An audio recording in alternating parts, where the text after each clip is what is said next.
Good morning student. हम लोगों ने लास्ट लेक्चर में कुछ क्वेश्चंस किए थे और कई इम्पोर्टेंट रिएक्शंस को समझा था, सीखा था, उनकी मैकेनिज़्म को सीखा था। जैसे मैं आपको रिवाइज़ करा दूं 2 मिनट के लिए कि हम लोगों ने लास्ट लेक्चर में पिनाकोलोन रीअरेंजमेंट को डिस्कस किया था। हम लोगों ने बीटा कीटो एस्टर से बीटा कीटो एसिड बना के और उसकी हीटिंग करा के कीटोन बनाया था, जिसमें 6 मेंबर्ड साइक्लिक ट्रांजिशन स्टेट बनती थी और कुछ क्वेश्चन किए थे। ऐसे ही एल्डिहाइड के केस में एरोमेटिक एल्डिहाइड बनाते समय एक रिएक्शन क्वेश्चन के तौर पे बहुत ही इम्पोर्टेंट हो जाती है, जिसको बोलते हैं रीमर-टीमैन रिएक्शन।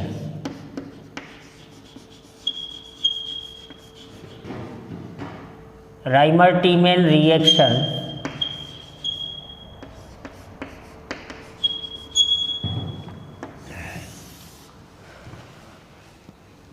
ये रिएक्शन जेंटलमैन फिनॉल के चैप्टर में है और ये एरोमेटिक एल्डिहाइड का मेथड ऑफ प्रिपरेशन है। इसके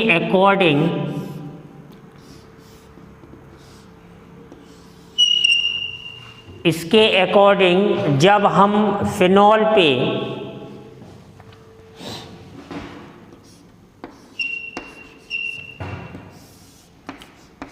क्लोरोफॉर्म ट्राइक्लोरोमीथेन बोलते हैं,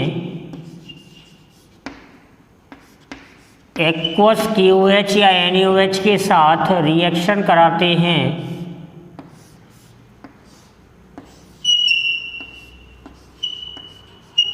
तो फिनोलिक एल्डिहाइड प्राप्त होता है जेंटलमैन, जिसको हम लोग सैलिसिल्डिहाइड बोलते हैं। क्या बोलते हैं? सैलिसिल्डिहाइड।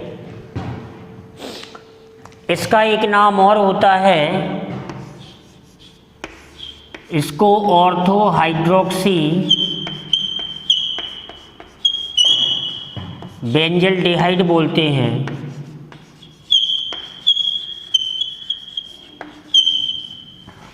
ऑर्थो हाइड्रोक्सी बेंजल्डिहाइड बोलते हैं। तो इस रिएक्शन को समझना बहुत ज़रूरी है। इसकी जो मैकेनिज़्म है ये भी एक इलेक्ट्रोफिलिक रिएक्शन है, लेकिन इसमें जो इलेक्ट्रोफाइल होता है जेंटलमैन वो कार्बीन होता है।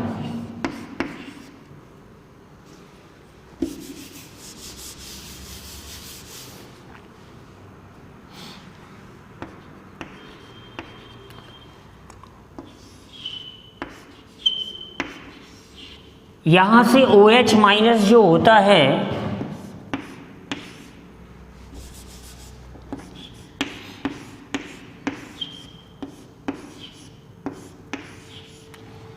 वो एक फास्ट स्टेप के चलते इस क्लोरोफॉर्म पे अटैक करता है जेंटलमैन।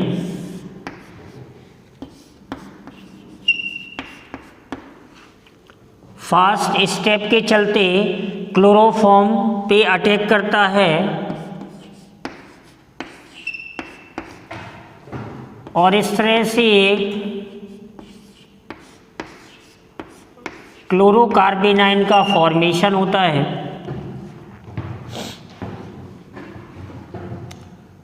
क्लोरोकार्बेनाइन का जो फॉर्मेशन होता है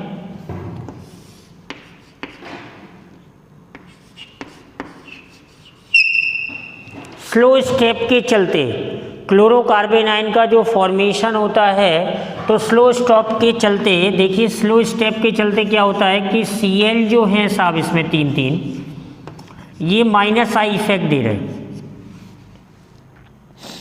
और जब ये -I इफेक्ट दे रहे हैं तो एक Cl- यहाँ से निकल जाता है नेगेटिव के फॉर्म में और एक न्यूट्रल स्पीसीज बनती है जिसको हम कार्बीन बोलते हैं। क्या बोलते हैं? कार्बीन।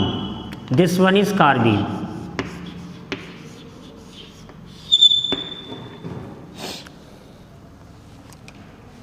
इस कार्बीन के फॉर्मेशन से ही ये जो रिएक्शन है ये अकर होती है।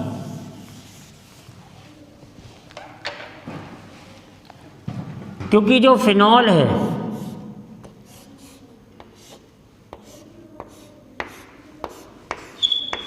फिनॉल में एसिडिक करेक्टर होता है, तो ये फिनॉक्साइड आयन बनाता है जेंटलमैन।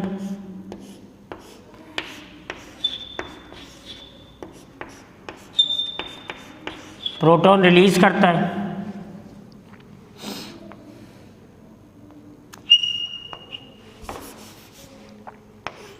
ये फिनॉक्साइड आयन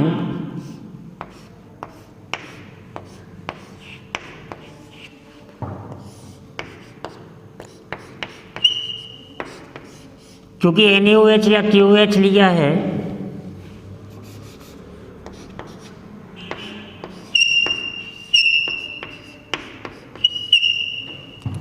तो ये सॉल्ट बनता है जेंटलमैन।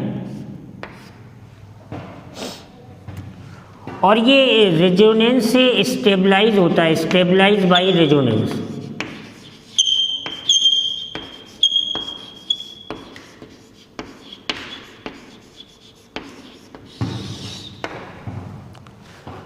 जब ये रेजोनेंस से स्टेबलाइज होता है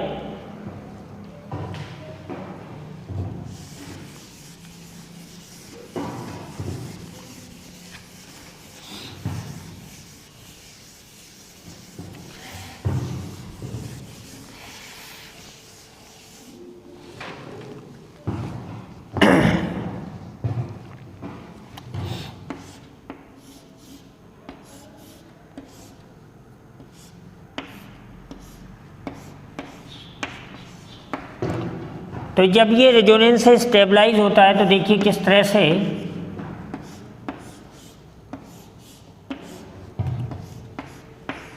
ये ऑक्सीजन इस तरह से क्रिएट हो जाता है और यहाँ पर नेगेटिव चार्ज हो जाता है। ये बॉन्ड यहाँ शिफ्ट हो जाता है जेंटलमैन।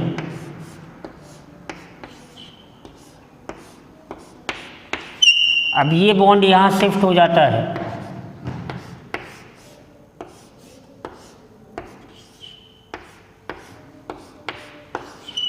और इस तरह से ये रेजोनेंस स्टेबलाइज होता है। अब ये जो कार्बीन बना,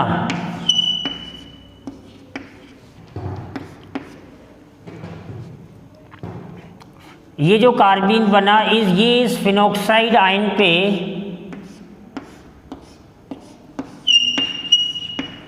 जब अटैक करता है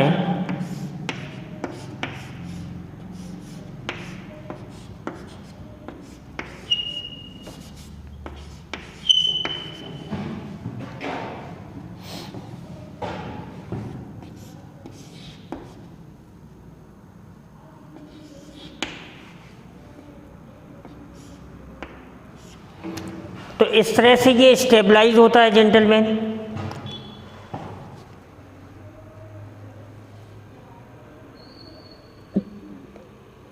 जब ये इस पे अटैक करता है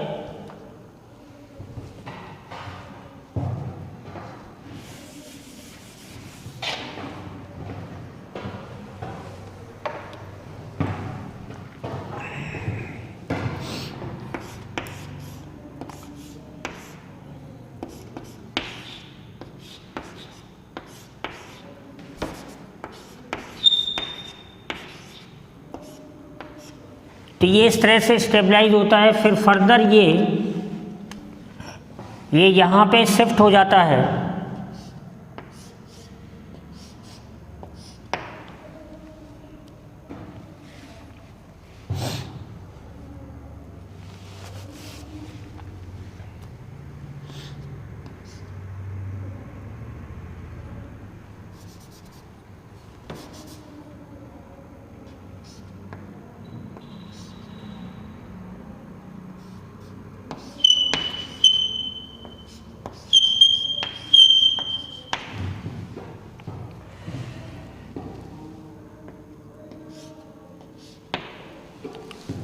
तो ये नेगेटिव चार्ज यहाँ पे ये मूव कर जाता है और फाइनली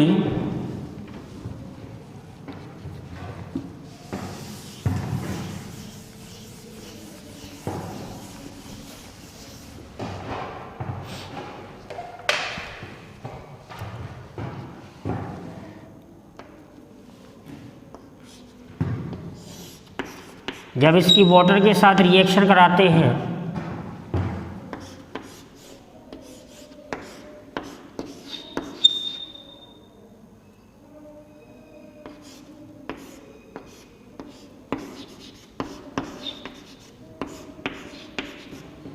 अब यहाँ से वाटर का रिमूवल हो जाता है।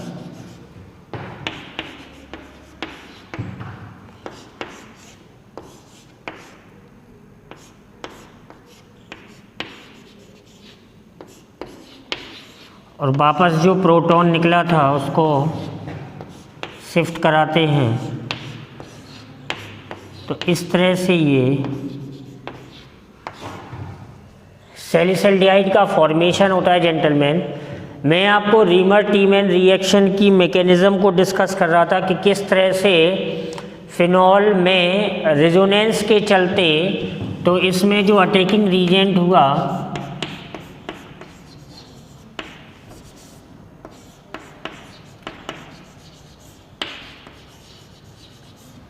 अटैकिंग रीजेंट क्या हुआ, कार्बीन।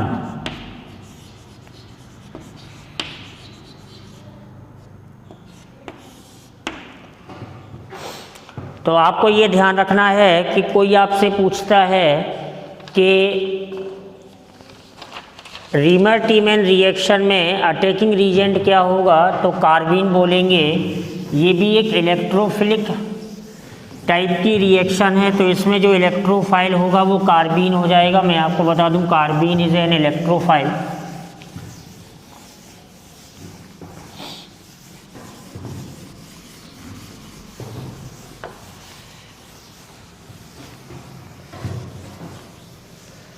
इसके बाद अगर हम लोग केमिकल प्रॉपर्टीज़ में आए और केमिकल प्रॉपर्टीज़ की बात करें तो उसमें न्यूक्लियोफिलिक एडिशन,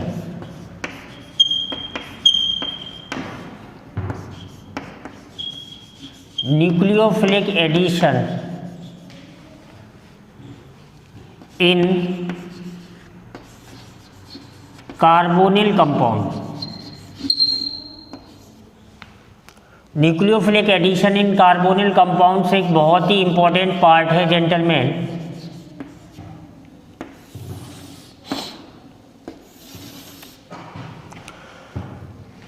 देखिए हम लोगों ने चर्चा भी की है पहले कि मेनली 3 अटैकिंग रीजेंट होते हैं और उन्हीं पे रिएक्शंस चेंज होती है। फ्री रेडिकल सब्स्टिट्यूशन होता है, फ्री रेडिकल एडिशन होता है, इलेक्ट्रोफिलिक सब्स्टिट्यूशन सीखा, इलेक्ट्रोफिलिक एडिशन होता है, वो हम लोग हाइड्रोकार्बन में करते हैं। न्यूक्लियोफिलिक सब्स्टिट्यूशन हेलो अल्केन में सीख चुके हैं आप, और न्यूक्लियोफिलिक एडिशन की हम चर्चा करेंगे। तो अगर हम कार्बोनिल ग्रुप की बात करें तो ये जो ग्रुप है ये सब पोलर है, और ये जब पोलर है तो इसमें एक प्लस सेंटर कार्बन पे और एक माइनस सेंटर ऑक्सीजन पे जनरेट हो गया। अब इस पे न्यूक्लियोफाइल का अटैक हुआ तो न्यूक्लियोफाइल यहाँ कार्बन सेंटर पे जुड़ेगा,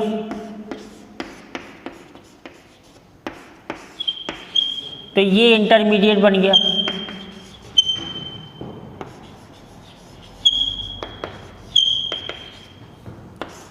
और इस पे जब H+ का एडिशन हुआ साहब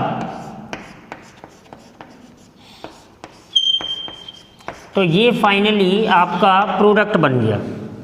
बात को समझिए कि जो कार्बोनिल ग्रुप था, कार्बोनिल ग्रुप में ऑक्सीजन की इलेक्ट्रोनेगेटिविटी की वजह से, ऑक्सीजन की इलेक्ट्रोनेगेटिविटी की वजह से जो कार्बन था वो पॉजिटिवली चार्ज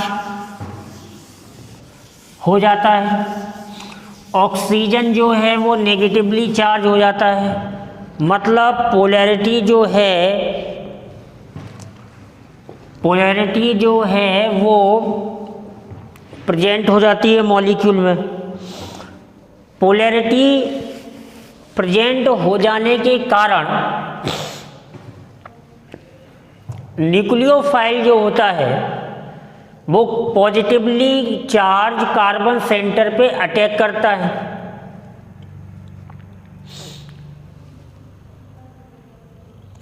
और फाइनली जो पॉजिटिवली चार्ज अटैकिंग पार्ट है वो ऑक्सीजन पे जुड़ के प्रोडक्ट का फॉर्मेशन करता है। इतनी चर्चा हम कर रहे हैं। अब हमारे पास एक क्वेश्चन जनरेट होता है कि भाई एल्डिहाइड्स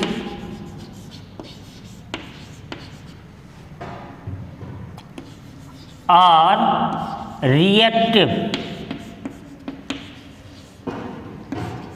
देन कीटोन्स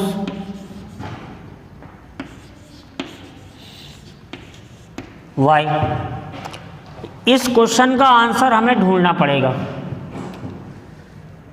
कि भाई जो एल्डिहाइड्स हैं वो कीटोन से ज़्यादा रिएक्टिव क्यों हैं in nucleophilic addition.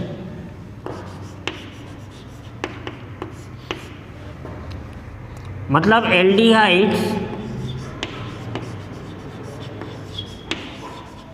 Are more reactive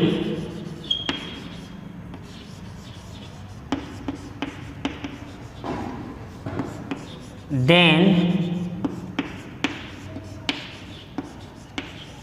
ketones.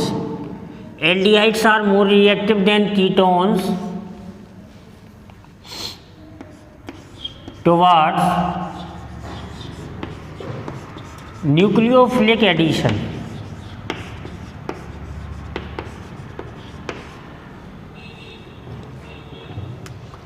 Nucleophilic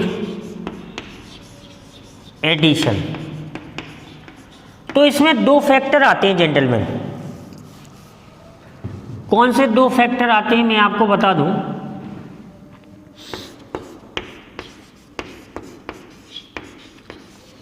इसमें दो फैक्टर आते हैं। नंबर 1 में लिख रहा हूं इंडक्टिव इफेक्ट।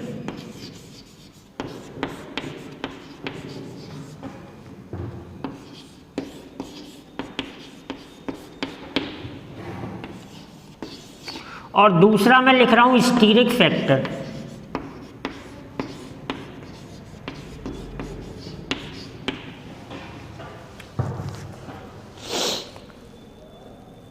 दो फैक्टर आते हैं, एक आता है इंडक्टिव इफेक्ट और एक आता है स्टीरिक फैक्टर। तो जरा समझते हैं कि इन दोनों का क्या खेल है। आंसर आपको मैंने बता दिया कि आपसे कोई पूछता है कि साहब जो एसिटाल्डिहाइड है वो एसीटोन से ज़्यादा रिएक्टिव है HCN के एडिशन में क्यों। तो दो फैक्टर मैंने आपको बता दिए, वो आप आंसर में रख लीजिएगा अपने पास। देखिए क्वेश्चन के तौर पे ही करते हैं कि ये एक मॉलिक्यूल फॉर्मेल्डिहाइड का है,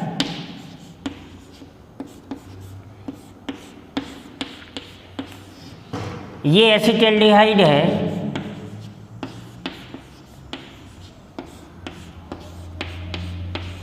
ये एसीटोन है। एक और ले लेते हैं,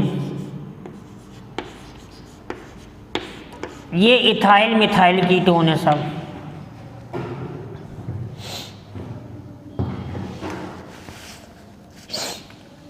अब यहाँ पर कार्बोनिल ग्रुप पे आप देख रहे हैं, दो फैक्टर की बात कर रहे हैं, तो जो प्लस आई इफेक्ट है H का वो 0 होता है। प्लस आई ऑफ H वो 0 है साहब, दोनों प्लस आई। यहाँ पे मिथाइल का प्लस आई लग रहा है और H का प्लस आई लग रहा है, तो plus I of methyl is greater than plus I of H। यहाँ पे जेंटलमैन दो दो प्लस आई लग रहे हैं,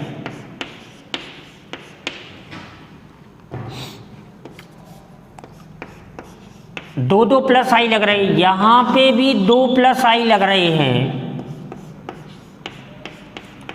लेकिन यहाँ पर एक ET ग्रुप भी जोड़ दिया मैंने। अब इस प्लस आई इफेक्ट से होता क्या है कि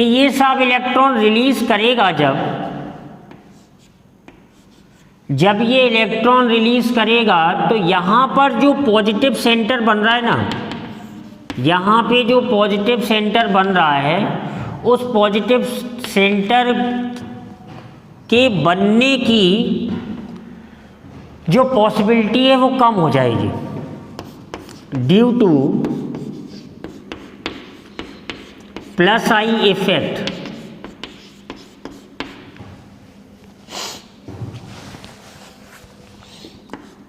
positive charge on carbon atom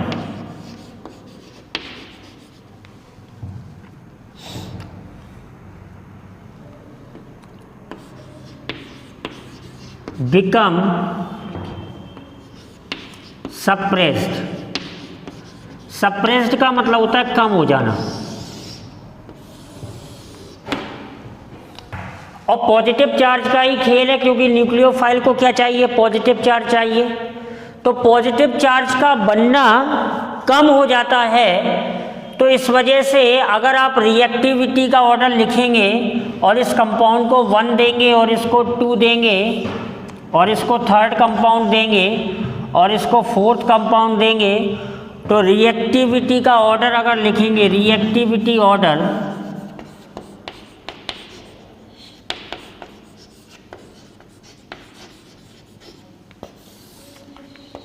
तो फॉर्मेल्डिहाइड नंबर 1 पे आएगा, फिर 2 पे एसिटल्डिहाइड, नंबर 3 और नंबर 4। अगर हम दूसरे फैक्टर की भी बात कर लें, दूसरा फैक्टर था क्राउडिंग। तो देखो इस कार्बन पे भीड़ भाड़ नहीं है, इस कार्बन पे भीड़ भाड़ है और इस पे है, और इस पे और भी बल्कि ग्रुप आ गए, तो क्राउडिंग भी क्या हो गई, ज़्यादा हो गई चौथे वाले केस में। जेंटलमैन, आप मेरी बात समझिए कि मैं क्या बोल रहा हूँ।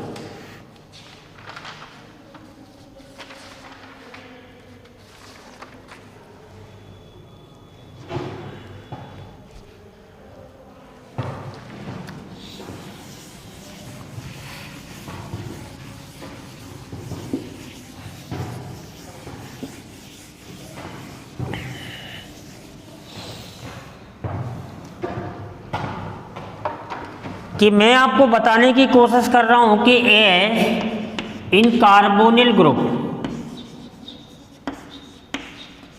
इन कार्बोनिल ग्रुप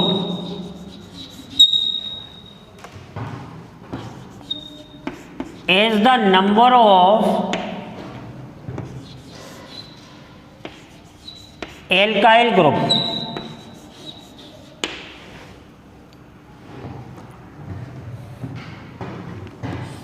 या ऐसा लिख सकते हैं कि bulkier group,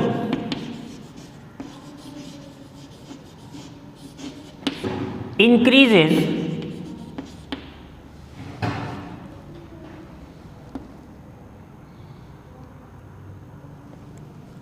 in carbonyl group as the number of alkyl group, bulkier group increases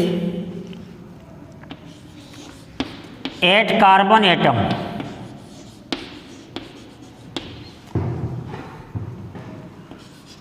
stearic hindrance, steric hindrance that is crowding on carbon atom increases as a result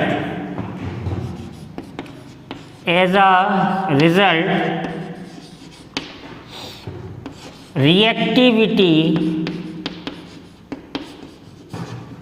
of carbonyl group decreases।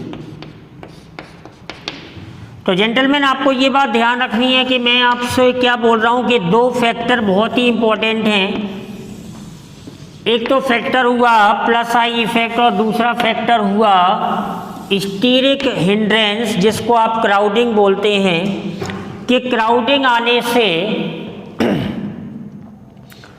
जो carbonyl carbon है उस पे nucleophile का जो attack है gentleman, वो tough हो जाता है, कठिन हो जाता है, न्यूक्लियोफाइल को अटैक करने में तकलीफ का सामना, कठिनाई का सामना करना पड़ता है और वो एल्डिहाइड या कीटोन उस न्यूक्लियोफाइल के आक्रमण को परमिशन नहीं देता है और इसी कारण से रिएक्टिविटी कम हो जाती है। तो इस बात का आपको ध्यान रखना है। मैं एक क्वेश्चन बताता हूं आपको कि कार्बोनिल ग्रुप पे आपने 2 H कनेक्ट कर रखे हैं,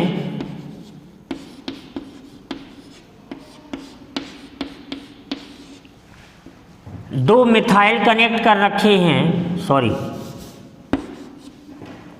एक मिथाइल और एक H, 2 मिथाइल कनेक्ट कर रखे हैं,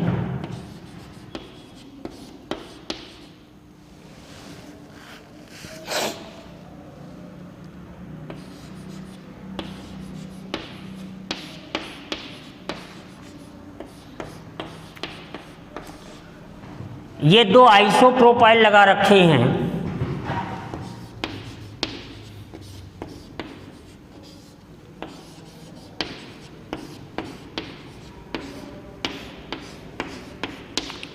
और ये बहुत बड़ा ग्रुप टर्सरी ब्यूटाइल आपने कनेक्ट कर रखा है। मैं आपको बता दूं कि ये डाई आइसोप्रोपाइल कीटोन है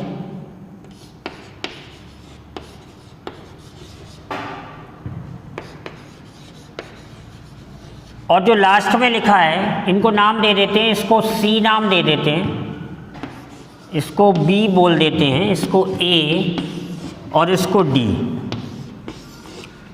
ये टर्सरी ब्यूटाइल कीटोन है।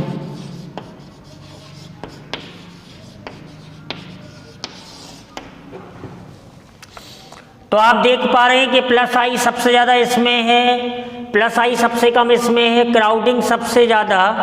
तो हम लिख रहे हैं D C B A। ये मैं किसका ऑर्डर लिख रहा हूं? Plus I effect.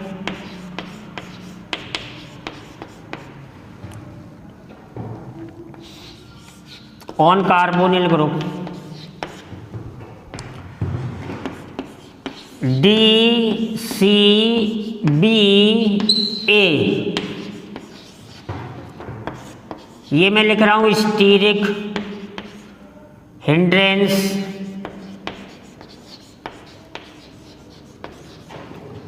On carbonyl group. Carbonyl group पे स्टीरिक हिंड्रेंस सबसे ज़्यादा किस में होने वाली है? डी में होने वाली है। इसी ऑर्डर को मैं पलट दूंगा ए बी सी डी, तो ये ऑर्डर हो जाएगा जेंटलमैन रिएक्टिविटी ऑर्डर।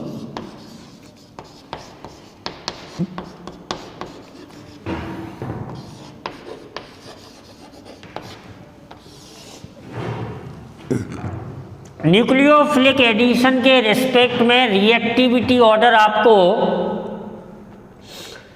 चेक करना आना चाहिए कि स्टीरिक फैक्टर को चेक किया, इंडक्टिव इफेक्ट को चेक किया, तो इस हिसाब से आपको चेक करना आना चाहिए कि किस प्रकार से हम न्यूक्लियोफिलिक एडिशन को डिस्कस करते हैं जेंटलमैन। आपको ये भी पता रहना चाहिए कि अगर आप एरोमेटिक एल्डिहाइड को कंपेयर कर रहे हैं एलिफेटिक एल्डिहाइड से या एरोमेटिक कीटोन को कंपेयर कर रहे हैं एलिफेटिक कीटोन से, तो भी रिएक्टिविटी जो एलिफेटिक एल्डिहाइड या एलिफेटिक कीटोन होगा उसकी रिएक्टिविटी एरोमेटिक से साफ ज़्यादा होगी, क्योंकि एरोमेटिक में जब आप बेंजीन रिंग से CHO ग्रुप लगाते हैं तो -M इफेक्ट ऑफ CHO के कारण जो रिएक्टिविटी होती है वो कम हो जाती है। डिस्कस करेंगे हम लोग नेक्स्ट लेक्चर में, तब तक आप इसका रिवीजन करिएगा। All the best.